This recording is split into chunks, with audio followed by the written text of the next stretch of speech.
आहे तो. हो हो आणि अजितदादा लोक म्हणतात मेला आहे. मेला काय तो? नाही मेला, नाही ना. जिवंत आहे तो. अरे बाबा, माझ्या अंगावर काटा आला आता बाबा. काय तुम्हाला सांगू, अजितदादा फोन केला शिरदराव पवारला, संख्या चुलत्याला हा हा किडनॅप केला त्याला. हा हा आणि त्याच्या बायकोनी खुर्ची त्याला दिली ती. पाहिलात व्हिडिओ. या व्हिडिओची चर्चा सध्या जोरदार राज्यामध्ये आहे. पण या व्हिडिओमध्ये ज्या बाबांनी सांगितलेलं आहे त्या बाबांचं नेमकं काय सत्य आहे, त्या बाबांना एवढी माहिती कुठून मिळाली, हेच आपल्याला या व्हिडिओमध्ये संपूर्ण पाहायचे आहे. नमस्कार, मी रंजित. मुद्दा हक्काच्या या चॅनलवर तुम्ही नवीन असाल तर चॅनलला सबस्क्राईब करा, कारण आपल्या चॅनलवर आपण असेच वेगवेगळे विविध माहितीपूर्ण व्हिडिओज खास तुमच्यासाठी बनवत राहत असतो. मंडळी, हे आजी आजोबा काल एका गाडीमध्ये चाललेले दिसत आहेत. खरं तर ते गाडीमध्ये चाललेले नव्हते किंवा काही नव्हते, ते चलत चालले होते. त्यांना दुसऱ्या ठिकाणी जायचं होतं.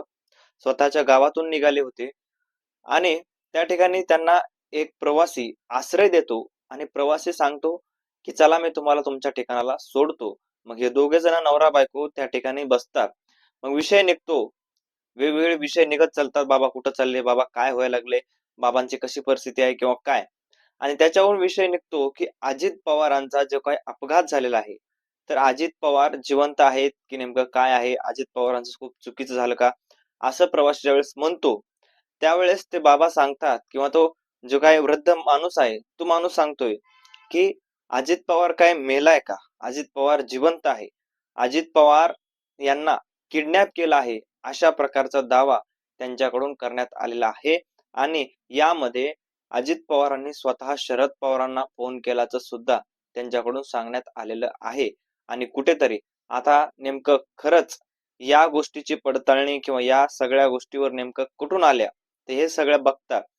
तर ते बाबांनी सांगितलं की या गोष्टी सगळ्या न्यूजवर दाखवत आहेत, आम्ही न्यूजवर सगळं काही बघितलेलं आहे आणि त्यामुळेच अजित पवार जिवंत आहेत, अशा प्रकारचं सध्या जनसामान्यामध्ये जोरदार चर्चा आहे.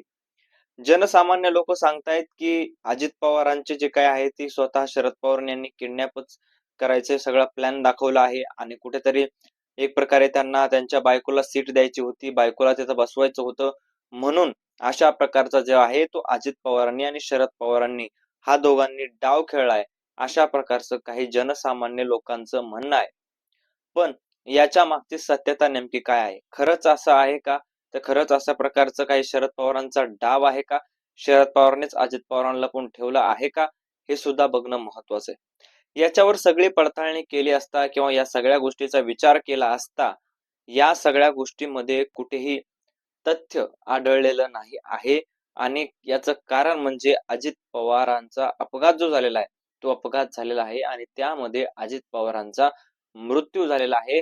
आणि त्याच्यामुळे अजित पवारांचा कुठेही जिवंत नाहीत किंवा अजित पवारांना शरद पवारांनी कुठेही लांब ठेवलेलं नाही आणि यांच्यामध्ये कुठलीही असं बोलणं झालेलं नाही की ज्यामुळे त्यांच्या पत्नीला म्हणजेच सुनेत्रा पवारांना सीट द्यायचं होतं किंवा काय करायचं होतं, अशा प्रकारची कुठलीही गोष्ट याच्यामधून आता समोर आलेली नाही. हे सगळं जे आहे ते जनसामान्य लोकांमधील भावना आहेत आणि जे काय पाहतात किंवा जे काय ऐकतात त्याच्यावरून हे सगळं आलेलं आहे. त्याच्यामुळे जे काय आहे ते बाबांचं सगळं एकदम त्यांच्या भावना, मनातल्या भावना आहेत, असं व्हायला पाहिजे असं महाराष्ट्राला वाटतं, भारताला वाटतं. पण अशा प्रकारची कुठलीही गोष्ट ही खरी नाही आहे. अजित पवार सध्या या दुनियेमधून निघून गेलेले आहेत, आपल्यामधून निघून गेलेले आहेत आणि ही गोष्ट जनसामान्य व्यक्ती आजही मान्य करायला तयार नाही, हे या व्हिडिओवरून दिसतंय. हा व्हिडिओ सध्या सोशल मीडियावर प्रचंड व्हायरल होत आहे आणि सोशल माध्यमावर या व्हिडिओची मात्र आता सध्या जोरदार चर्चा आहे, कारण हे गावाकडचे आजी आजोबांनी जे काही सांगितले त्या सगळ्या चर्चेवरून राज्यामध्ये पुन्हा एकदा चर्चेला उधाण आलंय.